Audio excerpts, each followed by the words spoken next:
Hoje eu quero falar sobre os dois lados da moeda.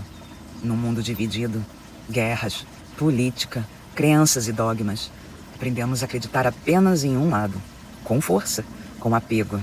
Esquecemos que somos inteiros, que sempre há um outro lado, aquele que fica obscurecido.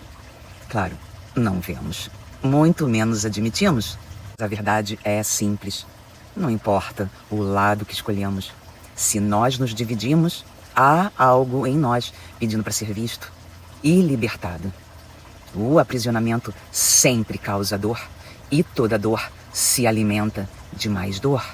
O corte possível para a integração é o amor, a paz, a compaixão, a força que entende que não há certo ou errado, mas apenas um caminho que reverbera dentro de nós, chamado para ser integrado, para sermos quem somos de verdade. Luz.